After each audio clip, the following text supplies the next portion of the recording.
السلام عليكم ورحمة الله وبركاته. إن الحمد لله نحمده ونستعينه ونستغفره ونعوذ بالله من شرور أنفسنا وسيئات أعمالنا.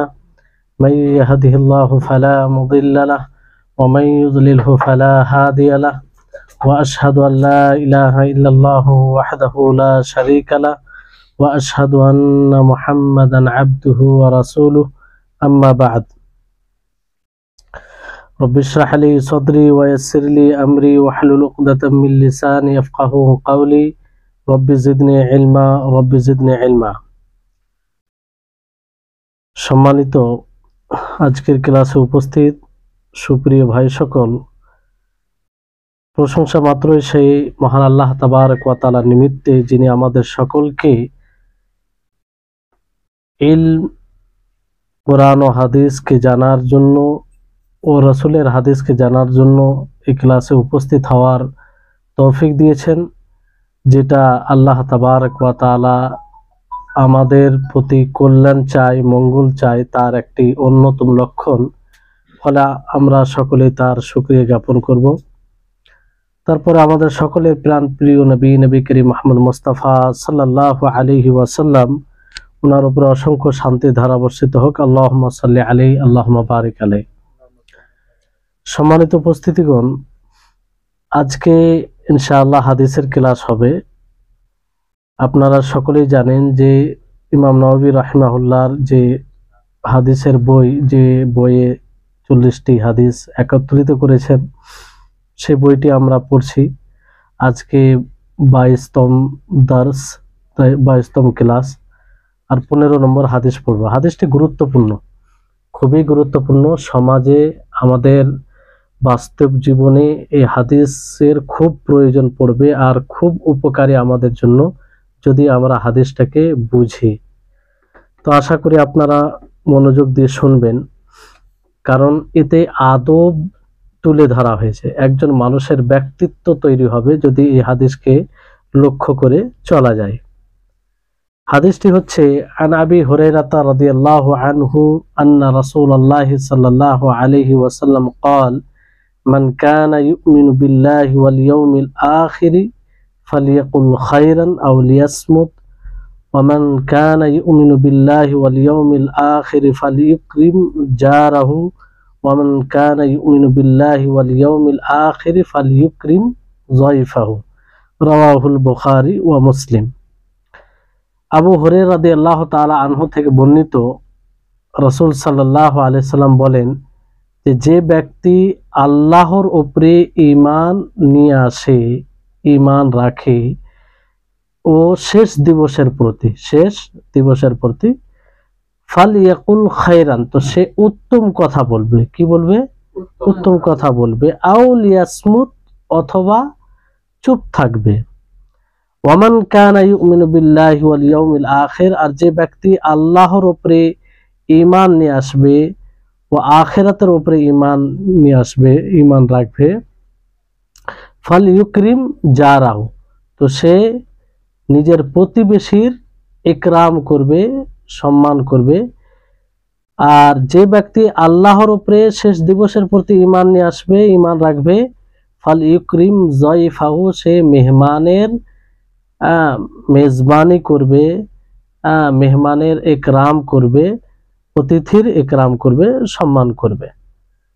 তো এই হাদিসটি খুবই গুরুত্বপূর্ণ হাদিস। এই জন্য উলামায়ে কেরাম বলেছেন যে আদবের নীতিমালা 4টি হাদিসে, পুরো আদবের নীতিমালা বর্ণনা করা হয়েছে। মানে আদবের জড়, শিকড় আর কি। এই বিষয়গুলো যদি আমাদের থাকে আমাদের মধ্যে, তাহলে সর্বপ্রকারের আদব আমাদের মধ্যে থাকবে। একটি হাদিস হচ্ছে যে এই হাদিসটি, যে হাদিসটি আপনারা শুনলেন, এটা যে মানুষ যখনই কথা বলবে কল্যাণমূলক কথা বলবে, আর কল্যাণমূলক কথা না থাকলে চুপ থাকবে। আরেকটি হাদিস আপনারা পড়েছেন যে মিন হুসনি ইসলামিল মারই তারকুহু মা লা ইয়ানি, যে অনর্থক জিনিসকে পরিহার করবে, এটা ইসলামের সৌন্দর্য। এটা একটা। তৃতীয় হাদিস আসছে যেটা আগামীতে পড়বেন, লা তাগজাব, যে তোমরা রাগ করো না। চতুর্থ হাদিস হচ্ছে লা ইউমিনু আহাদুকুম হাত্তা ইউহিব্বা লিআখিহি মা ইউহিব্বু লিনাফসিহি, যে তোমরা অতক্ষণ পর্যন্ত মুমিন হবে না যতক্ষণ পর্যন্ত তোমরা নিজের জন্য যেটা পছন্দ করো তোমার ভাইদের জন্য পছন্দ করবে। তো এই চারটি হাদিস, এই চারটি হাদিসে পুরো শিষ্টাচারের আদবের নীতিমালা বর্ণনা করা হয়েছে।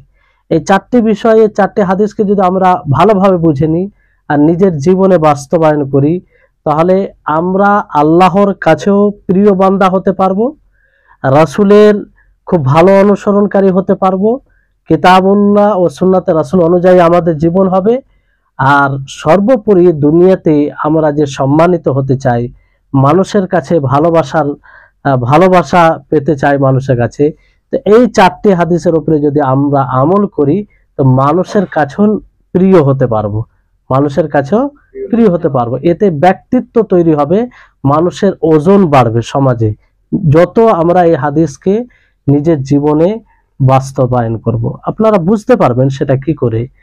আর প্রত্যক্ষ আপনারা করেন সমাজে, যে যখনই এই সব জিনিসকে কেউ অবহেলা করে, অনর্থক কথা বলে, মেহমানের মেজবানি করে না, কিংবা আরো যে অনর্থক কাজে রাগ করে, নিজের ভাইয়ের জন্য যেটা নিজের জন্য যেটা পছন্দ করে ভাইয়ের জন্য সেটা পছন্দ করে না অন্য ভাইদের জন্য, তো এইগুলো থাকলে মানুষ ভালোবাসে? মানুষও ভালোবাসে না। যখন মানুষ চিনে যায় তাকে, তখন অন্তর থেকে তাকে ঘৃণা করে, তো তার ওজন থাকে না, তার ব্যক্তিত্ব ঘটে যায়।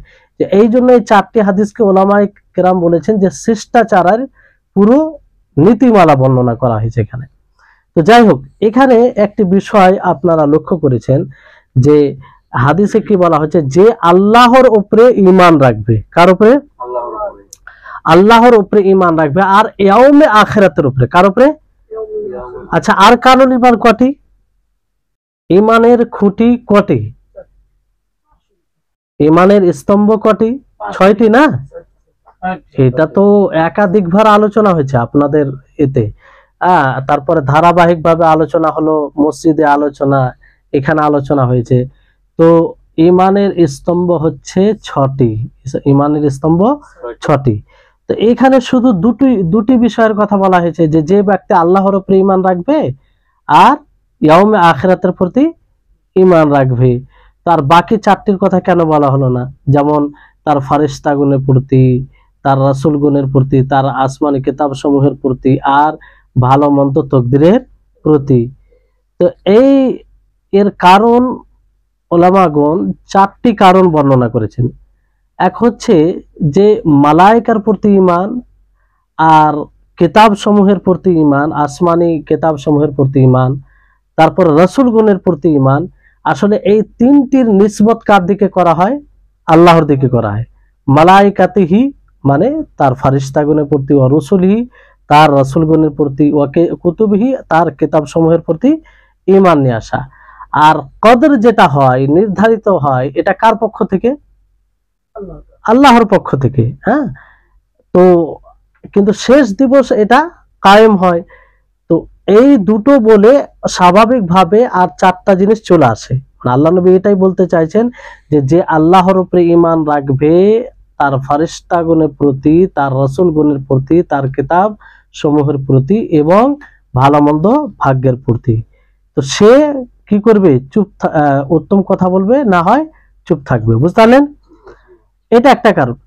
আর দ্বিতীয় কারণ যেটা বলা হয়েছে, যে আমালে সালেহের জন্য এক উদ্বুদ্ধ করার কোনো বিষয় লাগবে, যে মানুষ যাতে উদ্বুদ্ধ হয়, মানুষ যাতে সেটা শুনে আমল করার প্রতি আগ্রহী হয়, তাই না?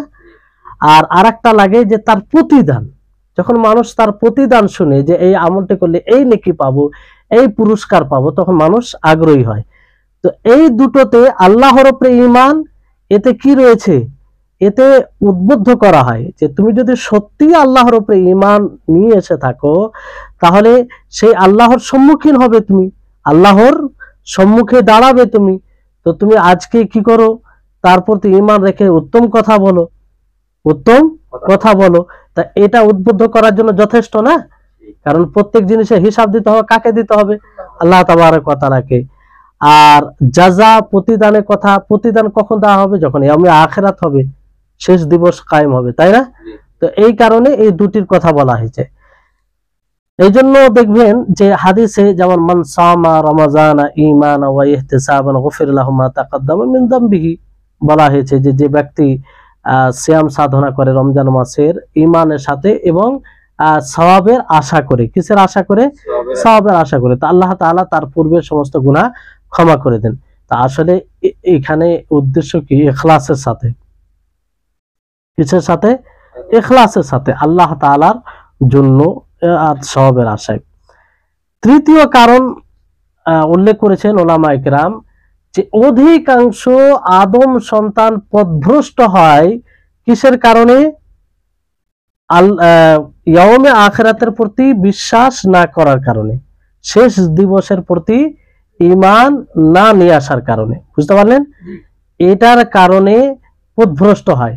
আর এই জন্য দেখবেন মানুষের মাঝে যারা ইয়াউমে আখিরাতকে অস্বীকার করে তাদের সংখ্যা প্রবল, অনেক সংখ্যা। এই জন্য বেশি পথভ্রষ্ট মানুষ। ইয়াউমে আখিরাতের প্রতি যদি প্রকৃত বিশ্বাস থাকতো, ঈমান থাকতো, তো মানুষ গুনাহ করতো না, মানুষ শরীয়ত বিরোধী কাজ করতো না। বুঝতে পারলেন? এই জন্য ইয়াউমে আখিরাতের কথা তুলে ধরা হয়েছে। তারপর চতুর্থ কারণ হিসাবে এটা বলা হয়েছে যে এটা একটা তারগীব তারহিবের একটা পদ্ধতি, যে মানুষকে ভয় দেখানো এবং মানুষকে আগ্রহ করার একটা পদ্ধতি। আগ্রহটা কিভাবে হয়? যে তুমি যদি সত্যি আল্লাহর উপরে ঈমান রেখে থাকো, বিশ্বাস করো আল্লাহ তাআলাকে, তাহলে তুমি ভালো কথা বলো, তাহলে এর কি পাবে? প্রতিদান পাবে। এটা কি? তারগীব, মানুষকে উদ্বুদ্ধ করার জন্য। এজন্য আল্লাহ তাআলা আল ঈমান মান কানা ইউমিনু, নবী করিম মুহাম্মদ সাল্লাল্লাহু আলাইহি ওয়াসাল্লাম কি বললেন? মান কানা ইউমিনু বিল্লাহি ওয়াল ইয়াউমিল আখির, যে তোমরা যদি যে ব্যক্তি ইয়াউমে আখিরাত, আল্লাহর উপরে ও ইয়াউমে আখিরাতের উপরে বিশ্বাস রাখবে। বুঝতে পারলেন? আর অনুরূপ ভাবে যে ইয়াউমে আখিরাতের প্রতি বিশ্বাস, তারগীবের সময় আগ্রহ করার জন্য, যে তুমি কল্যাণ কাজ করো, ভালো কথা বলো, তাহলে তুমি সেদিন জাযা পাবে। সেদিন কি পাবে? জাযা, প্রতিদান পাবে। আর তারহিবে ভয় দেখানো কিভাবে হয়? যে যদি তুমি আল্লাহর উপরে ঈমান রাখো তাহলে অনর্থক কথা বলিও না, কল্যাণ ছাড়া কোনো কথা বলিও না। আর যদি বলো তাহলে তোমাকে জবাবদিহি হতে হবে, আল্লাহ তাআলা নিকটে জবাবদিহি হতে হবে। তো এটা ভয় হবে কি হবে না? এই ভয়ের কারণে এই জিনিস থেকে, অকল্যাণ কথা বলা থেকে মানুষ দূরে থাকবে। অনুরূপ ভাবে জাযা, যে মন্দ কথা বলে, অনর্থক কথা বলে, যে কথার খারাপ প্রভাব পড়ে, এর জাযা ভালো হবে না খারাপ হবে? খারাপ হবে। তো এটা তারহিবের দিকে আসে। বুঝতে পারলেন? এবার এখানে বিষয় হচ্ছে যে আল্লাহর নবী মুহাম্মদ সাল্লাল্লাহু আলাইহি ওয়াসাল্লাম এই হাদিসে বলেন যে যে ব্যক্তি আল্লাহ এবং ইয়াউমে আখিরাতের প্রতি ঈমান নিয়ে আসবে, কি নিয়ে আসবে? ঈমান নিয়ে আসবে, সে উত্তম কথা বলবে। কি কথা বলবে? উত্তম কথা বলবে। কেন উত্তম কথা বলবে মুমিন? কারণ একজন মুমিনের ঈমানের দাবি হবে সে খায়ের বলবে, উত্তম কথা বলবে। কারণ একজন মুমিন সে জানে যে আমি যা বলবো, আমার মুখ থেকে যা বের হবে, সেটা লিপিবদ্ধ করা হচ্ছে। কি করা হচ্ছে? লিপিবদ্ধ। এর জবাবদিহি আমাকে আল্লাহর নিকটে হতে হবে। আল্লাহ তাআলা কি বলেন কোরআনে? যে মা ইয়ালফিজু মিন কাউলিন ইল্লা লাদাইহি রাকিবুন আতীদ, যে যা তোমার মুখ থেকে বের হয় সবকিছু লিপিবদ্ধ করা হয়। একজন মুমিন জানে, ফলে সে কথা বলবে তখন ভেবে চিন্তে কথা বলবে। উত্তম কথা হলে বলবে, আর অনুত্তম হলে সেটাকে পরিহার করবে। বুঝতে পারলেন? মুমিন সবসময় কথা বলবে, তখন উত্তম কথা বলবে, এই কারণে যে একজন মুমিন জানে যে আদম সন্তান, বেশিরভাগ আদম সন্তান হালাক হয়, বরবাদ হয় দুটি জিনিসের কারণে। কটি জিনিসের কারণে? দুটি। এক হচ্ছে জিহবা, আর এক হচ্ছে লজ্জাস্থান। এই দুটো জিনিসের কারণে আদম সন্তান বেশি হালাক বরবাদ হয়। এই জন্য নবী করিম মুহাম্মদ সাল্লাল্লাহু আলাইহি ওয়াসাল্লাম হাদিসের মধ্যে কি বলেন? যে মাই ইয়াদমান লি মা বাইনা লিহিয়াইহি ওয়া ফাখিদাইহি আযমানু লাহু জান্নাহ, যে ব্যক্তি দুইটি জিনিসের জামানত নিবে, আমি তাকে তার জন্য জান্নাতের গ্যারান্টি দেব। সেই দুটি জিনিস কি? একটা হচ্ছে দুই ঠোঁটের মাঝে কি সেটা জিহবা, আরেকটি 2 রানের মাঝে লজ্জা স্থান। এই দুটির কারণে দেখেন মানুষ এই জিহবা দ্বারা কত মানুষকে, জিহবা দ্বারা কি হয়, গীবত হয়, গালি দেওয়া হয়, অন্যকে আঘাত করা হয়, অন্য সম্মানহানি করা হয়। গীবত এই জিহবা দ্বারাতে বড় বড় মারামারি ঝগড়ার উৎস হয়, যে মানুষকে এমন কথা বলে সেই কথা শুনে উত্তেজিত হয়। এজন্য দেখবেন যে কিছু কিছু মানুষের কারণে, কথার কারণে শুধু ঝগড়া হয়ে যায়। সমাজে দেখবেন কিছু লোক থাকবে যেখানে বিচার হবে, পুরো ফয়সলার নিকটে হয়ে চলে আসে বিষয়গুলো, শেষ পর্যায়ে কি বলে, আচ্ছা কি হয়েছে শুরু থেকে বলেন তো, শুনতে শুনতে এমন উত্তেজিত কথা বলবে, আবার 2 দল উদ্বুদ্ধ হয়ে যায় লড়াই করার জন্য, হয় কি হয় না? তো এই জিহবার মাধ্যমে অনেক ফাসাদ সৃষ্টি হয়। তো এই জন্য এই জিহবাকে নিজের নিয়ন্ত্রণে রাখতে হবে, বুঝতে পারলেন? আর লজ্জা স্থান বুঝতেই পারছেন যে যতগুলো অশ্লীলতা বর্তমান সময়ে, তা আরো বুঝতে এটা অসুবিধা নেই যে সোশ্যাল মিডিয়ার মধ্যে এই লজ্জা স্থানের হেফাজত না করার কারণে। তো এই জন্য মুমিন জিহবার সতর্ক রাখবে, নিজের নিয়ন্ত্রণ রাখবে, বলবে তখন ভেবে চিন্তে কথা বলবে। আর এই জন্য মুমিন কল্যাণমূলক কথা বলবে, খায়ের বলবে, কারণ সে জানে যে কথার একটা বিশাল প্রভাব আছে। কোন কথার কারণেই মানুষ তার মর্যাদা সমুন্নত হয়, আবার কথার কারণেই তার মর্যাদা নিচে হয়ে যায়। আর হাদিসে রয়েছে এগুলো। তো এই হচ্ছে, আর এই জিহবা দ্বারা অনেক কিছু বের হয়। তো মুমিন ভেবে চিন্তে কথা বলবে, বুঝতে পারলেন? আর এটা ঈমানের দাবি। তারপরে নবী করিম মুহাম্মদ সাল্লাল্লাহু আলাইহি সাল্লাম কি বলে, যে ফালিয়াকুল খায়রান আও লিয়াসমুত, যে সে যদি সত্যিকারে আল্লাহ এবং আখিরাতের প্রতি বিশ্বাস রাখে, সে কল্যাণ কথা বলবে, না হয় চুপ থাকবে, তাই না? তো নবী করিম মুহাম্মদ সাল্লাল্লাহু আলাইহি সাল্লাম এই বাক্য দ্বারা কথাকে 2 ভাগে বিভক্ত করেছেন। কয় ভাগে? 2 ভাগে বিভক্ত করেছেন। একটা হচ্ছে কল্যাণমূলক কথা, খায়ের, আর একটা এক কথা কোনগুলো, যাতে খায়ের নেই, যাতে কল্যাণ নেই, তার মানে মন্দ, তার মানে কি মন্দ। তো আল্লাহর নবী কি আদেশ দিলেন, যে কল্যাণমূলক কথা বলবে, না হয় চুপ থাকবে, না হয় কি থাকবে, চুপ থাকবে। তো খায়ের বলতে কি, কল্যাণমূলক কথা বলতে কি, এটা খুব গুরুত্বপূর্ণ জিনিস। এই জন্য আপনাদেরকে প্রথমে বলেছি যে হাদিসটি অত্যন্ত গুরুত্বপূর্ণ। এটা আখিরাতেও কাজে আসবে, আপনার দুনিয়াতেও নিজের ব্যক্তিত্বকে গড়ে তোলার জন্য বড় ভূমিকা পালন করবে এই হাদিসগুলো, বুঝতে পারলেন? তো এই হাদিসগুলোকে বুঝতে হবে আমাদের। তো খায়ের বলতে কোন প্রকারে খায়ের, কোন প্রকারে করলেন, আল্লাহ তাবারক ওয়া তাআলা এই খায়েরকে জমা করেছেন, একত্রিত করেছেন একটি আয়াতে 3টি বিষয়ে। আল্লাহ তাআলা বলেন যে লা খায়রা ফি কাসীরিন মিন নাজওয়াকুম ইল্লা মান আমারা বিসাদাকাতিন, যে আল্লাহ তাআলা বলেন যে ব্যক্তি সাদাকার আদেশ করবে, কি করবে, সাদাকার, আও মারুফ ভালো কাজের, আও ইসলাহিম বাইনান নাস মানুষের মধ্যে সংশোধন করবে। তো খায়ের 3টি জিনিসের মধ্যে, কয়টি জিনিসের মধ্যে? 3টি। একটি হচ্ছে যে সাদাকা, কি সাদাকা, আরেকটি হচ্ছে মারুফ, আরেকটি হচ্ছে মানুষের মাঝে সংশোধন, মানুষের মাঝে সংশোধন নিয়ে আসা। তো সাদাকার হুকুম এখানে ওই সমস্ত বিষয় চলে আসবে যা দ্বারা মানুষের প্রতি ইহসান করা হয়, যা দ্বারা মানুষের প্রতি ইহসান করা, সে যে কোনো কথার মাধ্যমে। আপনি যদি কথা দ্বারা কাউকে আনন্দিত করেন, যে একজন ব্যক্তি চিন্তিত আছে, দুঃখে আছে, তো আপনি চাইছেন যে ভাই দুঃখে আছে, তো আমি তাকে একটু খুশি আনন্দ দিই, তো আপনি এমন কিছু কথা বললেন যে সে আনন্দ পেল, তো এটাও এর অন্তর্ভুক্ত হবে, কারণ এর দ্বারা আপনি তার প্রতি ইহসান করলেন, তাকে আনন্দ দিলেন।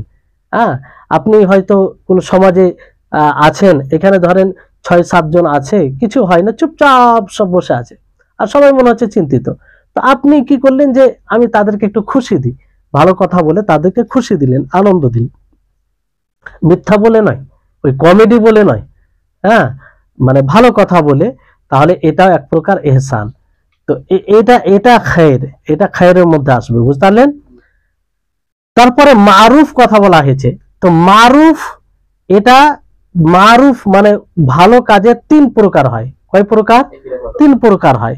একটা হচ্ছে এক প্রকার ভালো মারুফ, সেটা হচ্ছে যে আল্লাহ তাবারক ওয়া তাআলা যা কোরআনে আদেশ করেছেন করতে বলেছেন, আর নবী করিম মুহাম্মদ সাল্লাল্লাহু আলাইহি ওয়াসাল্লাম তার সুন্নতে যে আদেশ করেছেন, এটা মারুফ। যতগুলো আল্লাহ এবং তার রাসূলের আদেশ রয়েছে সবগুলো কি মারুফ, সবগুলো কি মারুফ, বুঝতে পারলেন? আর দ্বিতীয় হচ্ছে যে উত্তম চরিত্র।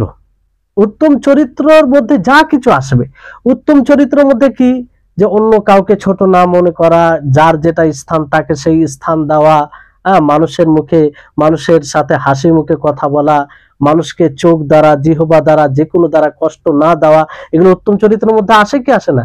মানুষকে গালি না দেওয়া, মানুষের গীবত না করা, চুগলখড়ি না করা, এগুলো সব উত্তম চরিত্র। এই সমস্ত বিষয় এগুলো মারুফের মধ্যে পড়বে। এগুলো না করা, এগুলো কি মারুফের মধ্যে পড়বে, বুঝতে পারলেন?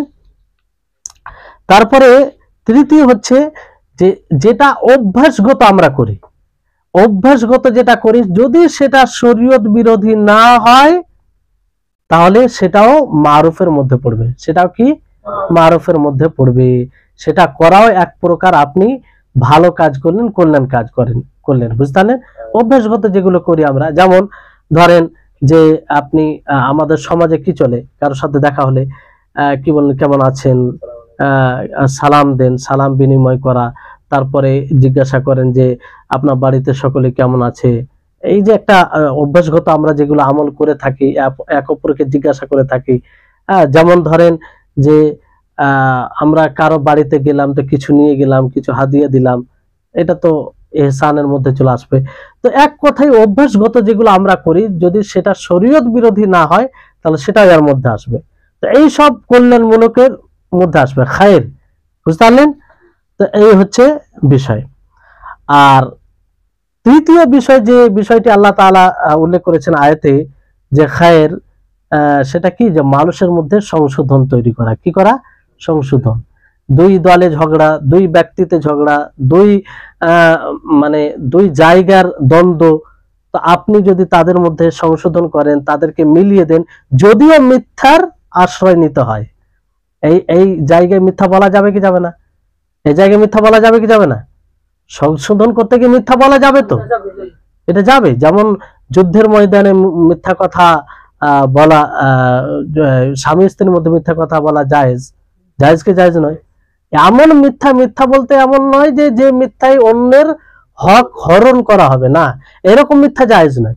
এমন মিথ্যা যাতে কারো হক নষ্ট হবে না, এরকম তাকে খুশি দেওয়ার জন্য, তাকে আনন্দ দেওয়ার জন্য এই মিথ্যা বলা যাবে। অনুরূপ ভাবে দুই ব্যক্তির মাঝে, দুই দলের মাঝে, দুই এলাকার মাঝে সংশোধন করতে গিয়ে যদি মিথ্যার আশ্রয় নিতে হয় আর তাতে কারো হক নষ্ট না হয়, তাহলে সেটা করা যাবে, বুঝতে পারলেন? তো এই হচ্ছে বিষয়। তা এইগুলো হচ্ছে কল্যাণ। এগুলো কি কল্যাণ। তো এই ধরনের আপনি কথা বলতে পারেন, যতগুলো এগুলো আলোচনা হলো, বুঝতে পারলেন? এবার এখানে যে আল্লাহর নবী আদেশ দিলেন, কি দিলেন? আদেশ দিলেন যে কল্যাণমূলক কথা বলেন। তো এই কল্যাণমূলক কথা বলার আদেশ, আর আপনারা এর পূর্বেও শুনেছেন যে আল্লাহর নবীর আদেশ যখন আসবে সেটা আবশ্যিক হয়ে যায়। কি হয়ে যায়? আবশ্যক হয়ে যায়, মানে করতেই হবে। যতক্ষণ পর্যন্ত অন্য দলিল না পাওয়া যাবে যে আল্লাহ নবীর এই আদেশ আবশ্যিকের জন্য নয়, বরং এটা মুস্তাহাব, যখন অন্য কোনো দলিল থাকবে তখন সেটা ভিন্ন বিষয়। কিন্তু আসল আল্লাহ নবীর প্রত্যেকটা হুকুম আমাদের জন্য আবশ্যিক, বুঝতে পারলেন? তো এখানে আল্লাহ নবী আদেশ দিলেন যে ফালিয়াকুল খাইরান, যে সে উত্তম কথা বলবে। কি বলবে? উত্তম কথা বলবে, খায়ের কথা বলবে। তো খায়ের কথা বলা, উত্তম কথা বলা, হুকুমের দিক দিয়ে, বিধানের দিক দিয়ে, এটা দুই প্রকার। কয় প্রকার? দুই প্রকার। একটা হচ্ছে যে যেই কথা বলা একদম জরুরি, যে কথা বলা জরুরি, যেমন ধরেন যে নামাজে কিছু ওয়াজিবাত আছে কি নেই? তো সূরাতুল ফাতিহা, তারপরে আরো যেগুলো পাঠ করেন, এগুলো অবশ্যই, এগুলো তো কথার মধ্যে আসে কি আসে না? মুখ দিয়ে উচ্চারণ করি কি করি না? তো এগুলো জরুরি, এগুলো। তারপরে আপনার নামাজে কোরআন পড়তে হয়। তারপরে সৎ কাজের আদেশ, আপনার সামনে যদি কেউ মুনকার কাজ করে, তো আপনি তাকে বাধা দিবে কি দিবেন না? বলবেন কি বলবেন না? তো এটা জরুরি, অবস্থা অনুযায়ী জরুরি হয়ে যায় কোন সময়। তো যে যদি কারণ পাওয়া যায় যে আপনার সময় তখন জরুরি, তো সেটা করতে হবে। আর আরেকটি হচ্ছে যে মুস্তাহাব, সেটা ওয়াজিব তো নয় কিন্তু মুস্তাহাব, যেমন নবী করিম মুহাম্মদ সাল্লাল্লাহু আলাইহি সাল্লামের উপরে অধিকভাবে দরুদ পাঠ করা, এটা ওয়াজিব নয় কিন্তু মুস্তাহাব, উত্তম। বুঝতে পারলেন?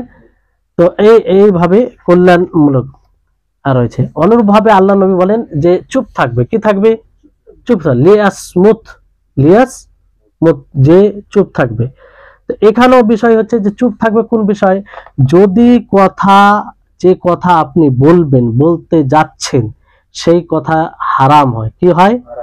হারাম হয়, অথবা যে কথা আপনি বলতে যাচ্ছেন সেই কথা বলতে গেলে বড় এক ফাসাদ সৃষ্টি হতে পারে, বড় এক ক্ষতির আশঙ্কা যদি হয়, তাহলে সেই কথা বলাও হারাম।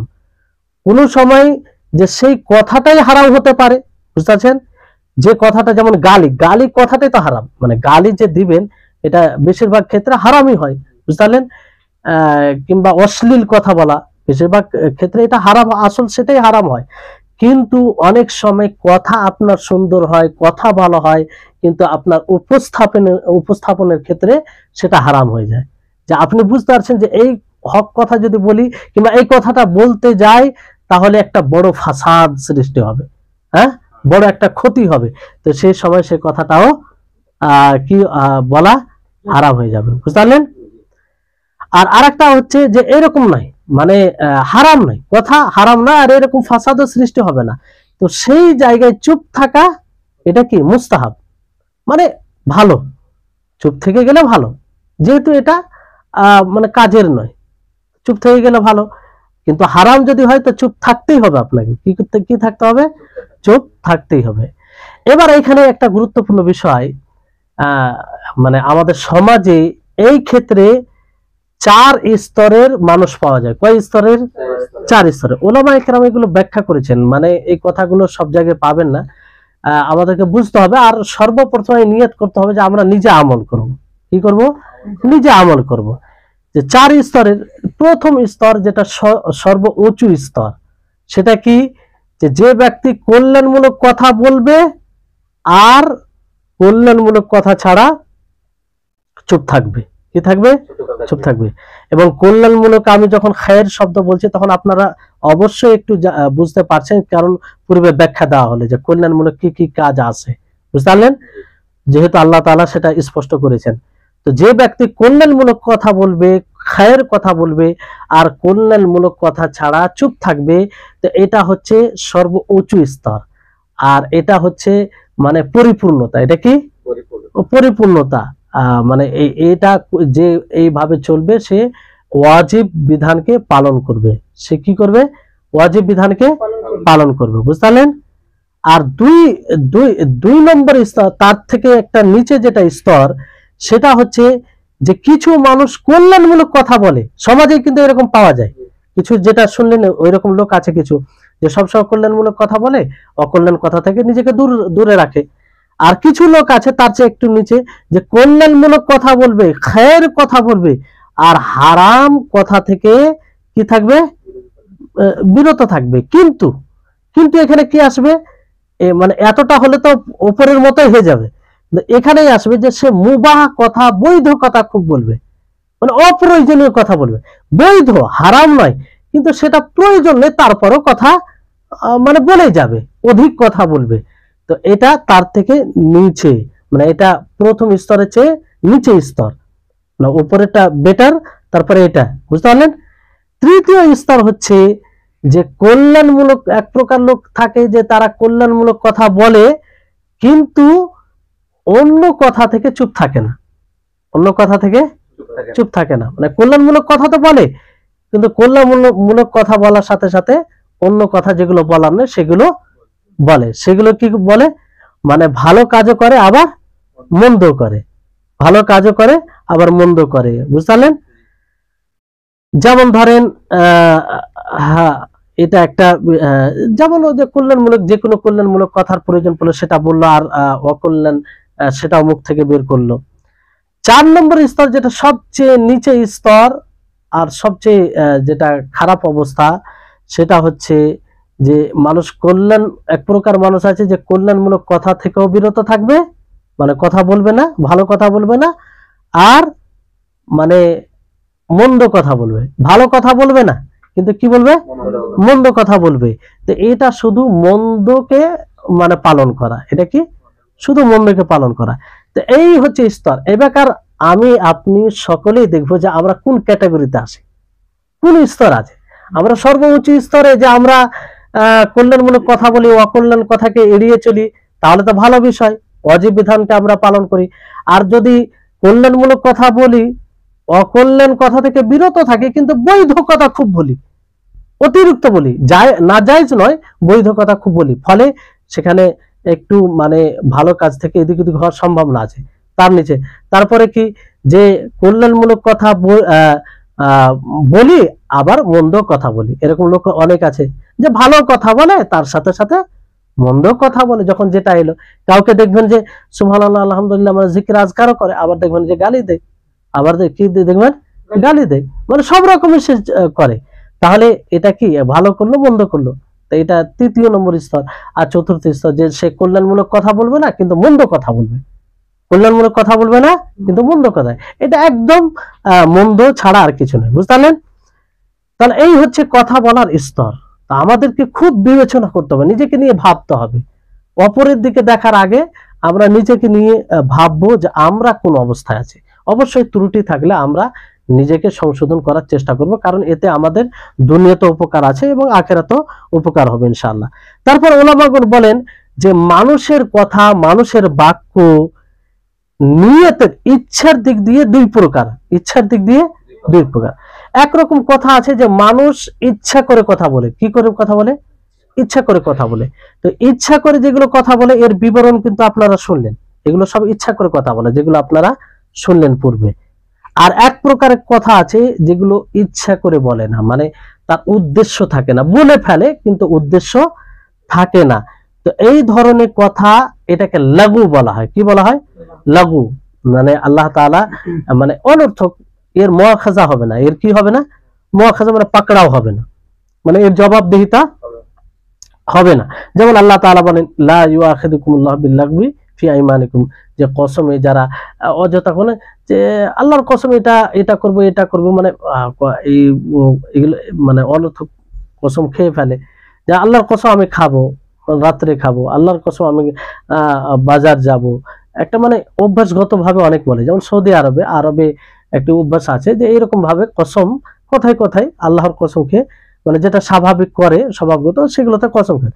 তো এইগুলো তাদের অভ্যাস। তো এতে মুআখাযা হবে না, এতে পাকড়াও হবে না, পাকড়াও মানে জবাবদিহি তা হতে হবে না।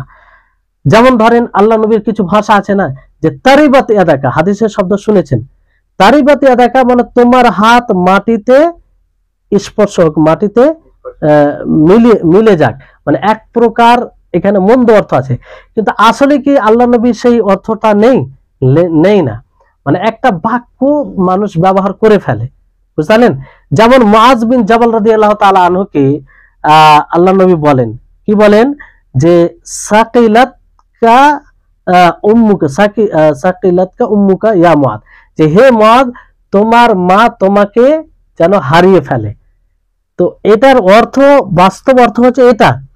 আসলে কি আল্লাহ নবী এই অর্থ উদ্দেশ্য নেই, এই অর্থ উদ্দেশ্য নেই, একটা মানে বাক্য ব্যবহার হতো, কিন্তু এটার অর্থ কল্যাণমূলক কিছু নেওয়া হতো। তো এগুলোর কি হবে না, মুআখাযা হবে না, বুঝলেন? আর কিন্তু উদ্দেশ্য করে বললে তার মুআখাযা হবে, বুঝলেন? তাহলে এই হচ্ছে বিষয়। আসলে আজকে এই বিষয়টাই মানে এই বিষয়ের উপরে ক্লাস শেষ হয়ে যাবে, কারণ হাদিসে আরো আগে অংশ আছে যে প্রতিবেশীর ব্যাপার, তারপরে অতিথির ব্যাপার, এটা পরবর্তী ক্লাসে আলোচনা হবে। এখানে কিছু 2-1টি কথা বলে আজকের ক্লাস শেষ হবে ইনশাআল্লাহ। দেখেন উলামায়ে কেরাম এই কথাকে আরো অন্য দিক দিয়ে মানে এক তো আল্লাহর নবী উদ্বুদ্ধ করেছেন এই শেখার মাধ্যমে, এই বাক্যের মাধ্যমে, যে ফালিয়াকুল খায়রান আও লিয়াসমুত, যে আল্লাহর প্রতি এবং আখিরাতের প্রতি বিশ্বাস রাখবে সে যেন কল্যাণমূলক কথা বলে, অথবা চুপ থাকে, বুঝতে পারলেন? তো আর এই মানে এই হাদিসকে সামনে রেখে কিছু কিছু ওলামায়ে কেরাম কথাকে অন্য দিক দিয়ে দুই ভাগ করেছে, যে কখনো কথা মানে কথা এটা কথা উপকারী হয়, মানে যে কথা বলবে তার জন্য উপকারী হয়, আর কখনো সেই কথা যে কথা বলবে তার জন্য উপকারী হয় না, কিন্তু অন্য কারোর জন্য উপকারী হয়, অন্য কারোর জন্য উপকারী হয়। যেমন ধরেন যে জিকির করা, কি করা? জিকির করা, আল্লাহর পবিত্রতা বর্ণনা করা, আল্লাহর বড়ত্ব বর্ণনা করা, আল্লাহু আকবার, সুবহানাল্লাহ, আলহামদুলিল্লাহ, এগুলো নিজের উপকার আছে কি নেই? আছে। এটা মানে এই কথাগুলো এমন যে নিজেরই উপকার আছে। আর কিছু কথা আছে যে নিজের উপকার তো হয় না, কিন্তু অন্যের উপকার হয়। যেমন আপনার খুশি দেওয়ার জন্য, আনন্দ দেওয়ার জন্য, আপনাকে চিন্তিত দেখছি, আপনার মন খারাপ দেখছি, তা আপনাকে কিছু কথা বলে, ভালো কথা বলে আপনাকে খুশি দিলাম, আপনাকে আনন্দ দিলাম। তো এটা একটা ভালো জিনিস, এটাও একটা ভালো জিনিস। এতে মানুষের মধ্যে মহব্বত সৃষ্টি হয় আর ভালোবাসা বৃদ্ধি পায়, বুঝতে পারলেন? তো এই হচ্ছে বিষয়। তো ইনশাআল্লাহ বাকি অংশ আগামী ক্লাসে আমরা পড়ব। আশা করি আজকের এই ক্লাস যেটা আপনারা কথা সম্পর্কে শুনলেন, এটার প্রতি গুরুত্ব দিবেন আর ভালোভাবে বোঝার চেষ্টা করবেন, সব সময় নিজেকে সংযত করবেন। হ্যাঁ, আমরা সকলেই দুর্বল এই বিষয়ে, কারণ আমরা ছোট থেকে ওই রকম ভাবে লালন পালন আমাদের হয়নি। যখন যেটা কথা আসে আমরা বলে দিই, ভাবি না, চিন্তা করি না। তো আমরা নিজেকে সংযত তো করতে পারি, সতর্ক তো হতে পারি, কিছু তো কম হবে। আমরা চেষ্টা করলে ইনশাআল্লাহ কম হবে। যতই আমরা অভ্যস্ত হই না কেন, আমরা যদি সততার সাথে চেষ্টা করি, তো ইনশাআল্লাহ আল্লাহ তাআলা আমাদেরকে সহযোগিতা করবেন আর আমরা সবসময় কল্যাণমূলক কথা বলবো। এতে আখিরাতের দিক দিয়ে উপকার আছে এবং দুনিয়াতেও মানুষের সাথে চলতে গিয়ে মানুষের ভালোবাসা পাওয়া যাবে, আর এতে নিজের ব্যক্তিত্ব, নিজের ওজন বাড়বে। আল্লাহ তাবারক ওয়া তাআলা আমাদের সকলকে যেন এই হাদিসের যে অংশটুকু আমরা আজকে পড়লাম, যে হয় কল্যাণমূলক কথা বলতে হবে, না হয় চুপ থাকতে হবে, এটাকে যেন বুঝতে পারি আর এই হাদিস অনুযায়ী যেন আমরা সারা জীবন চলতে পারি। আর সবসময় যেন জিহবা দ্বারা আমরা কল্যাণমূলক কথা বলি, যেটা জান্নাতে যাওয়ার কারণ হয়। যে ব্যাপারে আল্লাহর নবী বলেছেন যে এই জিহবাকে যদি কেউ নিজের নিয়ন্ত্রণে রাখে, ভালো কাজে ব্যবহার করে, তা আল্লাহ তাআলা, নবী সাল্লাল্লাহু আলাইহি ওয়াসাল্লাম তার জন্য জান্নাতের গ্যারান্টি নিয়েছে। তার সাথে আরেকটি লজ্জা স্থানে কথা বলেছেন। তো আল্লাহ তাআলা সার্বিকভাবে আমাদেরকে তৌফিক দান করুন। ওয়া আখির দাওয়ানা আনিল হামদুলিল্লাহি রাব্বিল আলামিন। আসসালামু আলাইকুম ওয়া রাহমাতুল্লাহি ওয়া বারাকাতুহু।